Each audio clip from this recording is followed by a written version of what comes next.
Démesure, luxe, abondance, richesse. On doit l'admettre, les Asiatiques, les Arabes sont vraiment à un autre niveau d'opulence. C'est toujours un plaisir pour moi de regarder leurs films, leurs documentaires, leurs émissions. C'est bien de découvrir de nouvelles cultures. Et ce film, Rich Crazy Asian, représente l'Asie puissante et riche. Il y a cependant des leçons de féminité, comme toujours, que je voudrais partager avec vous. 4 leçons de vie à retenir de ce film. Bienvenue au Goddess Mindset. C'est la chaîne qui parle de féminité, de luxe et de succès de la femme, en particulier de la femme noire. Avant de débuter, n'oubliez pas de vous abonner, de liker et d'activer la cloche de notification pour ne pas rater les prochains podcasts. Ce film raconte l'histoire d'une jeune dame chinoise qui est en couple aux États-Unis avec son petit ami chinois, mais étant donné que la relation est sur le point de passer à un autre niveau, il décide de se rendre à Singapour, là où sa famille vit, pour la présenter à toute sa famille. Une fois qu'ils seront là-bas, plusieurs péripéties. Dans ce podcast, nous allons nous concentrer sur les 2 personnages principaux, c'est-à-dire Nick et Rachel, et aussi sur 2 autres personnages, Astrid et son époux. Astrid, qui est la cousine du personnage principal, Nick, qui est marié à un jeune homme qui lui fait des misères parce que socialement, il est en dessous d'elle. Donc, cela pose plusieurs problèmes dans la relation. Et justement, nous débutons avec eux. La première leçon de vie que je pense que toutes les femmes doivent savoir et qu'on doit tirer de ce film, c'est de ne jamais sortir avec un homme qui porte en lui beaucoup d'insécurité. Ne jamais, dans la mesure du possible, sortir avec un homme qui gagne moins que vous. Tôt ou tard, vous en paierez les conséquences. Tôt ou tard, son ego sera fragilisé. Tôt ou tard, il vous fera sentir coupable. Non seulement sortir avec un homme et l'aider à s'en sortir avec votre argent, vos relations, vos ressources, ça finit toujours mal. Mais faire ce genre de choses pousse l'homme à s'asseoir dans votre vie sans rien foutre du tout, sans fournir d'efforts.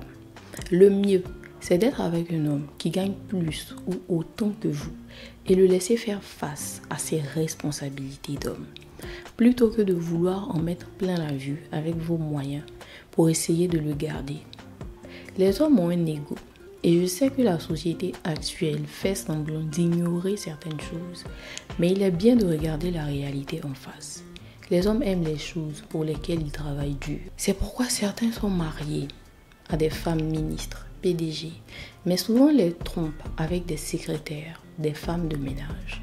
Pas que ces femmes ne méritent pas l'amour ou n'ont pas de valeur, mais c'est juste que c'est là-bas qu'ils se sentent hommes, c'est là-bas qu'ils sentent le pouvoir d'homme, parce qu'ils peuvent apporter quelque chose, parce que ces femmes acceptent leur apport et leur aide. Plein d'entre eux diront, on adore les femmes fortes et indépendantes, mais très peu l'assument. Très peu peuvent assumer cela dans la réalité, dans la vraie vie. Et c'est cela la réalité de la vie. Et comme elle le dit elle-même, ce n'est pas mon rôle de t'apprendre à être un homme. Avec ce genre d'homme, c'est tromperie, manipulation, colère pour rien. Ils ne reconnaissent jamais leurs fautes. Ils ne se remettent jamais en question. C'est toujours de votre faute et c'est très pénible, très compliqué à vivre. Ce genre de relation vous épuisera émotionnellement. Vous imaginez, elle était même obligée de cacher ses cadeaux, les achats qu'elle faisait pour ne pas le frustrer, car il est toujours frustré pour rien. Ce genre d'homme vous dira, à chaque fois que vous serez dans un bel endroit, à chaque fois que vous ferez des soins de que vous ferez des choix de vie, il se sentira toujours complexé, il se sentira toujours concerné. À chaque fois, vous entendrez des choses comme « Oh, tu as décidé de faire tel choix parce que tu sais que je ne peux pas t'offrir telle chose, parce que c'est ainsi. » Assurez-vous de faire des meilleurs choix dans votre vie. C'est à vous de faire les meilleurs choix, mesdames. Pensez-y. La deuxième chose à savoir, c'est le classicisme de la belle famille en question. Les regards moqueurs et les remarques désobligeantes. La belle-mère qui vous déteste, les amis jaloux, les rumeurs. Entrer dans certaines familles huppées pour faire un mariage ou même avoir une simple relation peut être compliqué à cause de ce genre de problèmes, à cause des problèmes de classe.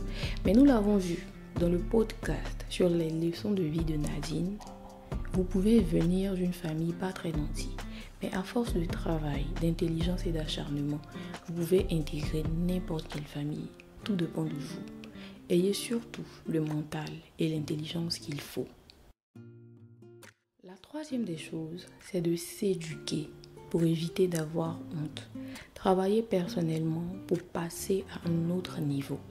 Le travail sur soi-même est indispensable. Cultivez-vous. Prenez le temps de lire, d'en apprendre plus sur tous les domaines. Les bonnes manières, les arts, tout ce que vous pouvez apprendre, apprenez. N'attendez pas d'être devant une situation pour vous demander comment réagir. On ne peut pas tout connaître dans la vie, mais on peut être cultivé sur plusieurs sujets. Et comme j'ai l'habitude de le dire, prenez soin de vous, sortez, vivez, expérimentez la vie. N'attendez pas un homme, vivez et vous serez à l'aise. Vous ne serez pas surprise ou embarrassée dans certaines situations.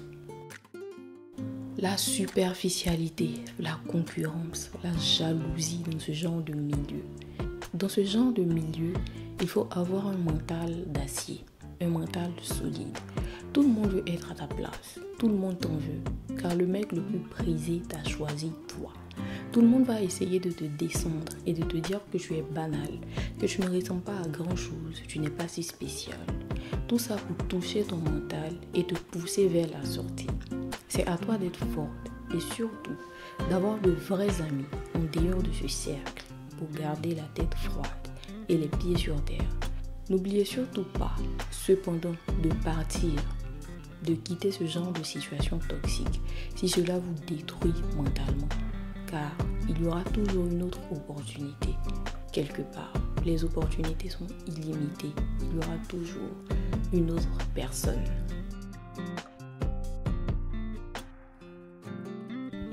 Merci beaucoup d'être resté jusqu'à la fin. C'est tout aujourd'hui pour ce film. J'espère que vous avez beaucoup appris avec ce podcast. N'hésitez pas à me laisser un commentaire. J'adore vous lire, chère Gadès. Rejoignez-nous sur Instagram et dans le groupe privé Facebook. Toutes les informations sont dans la bio.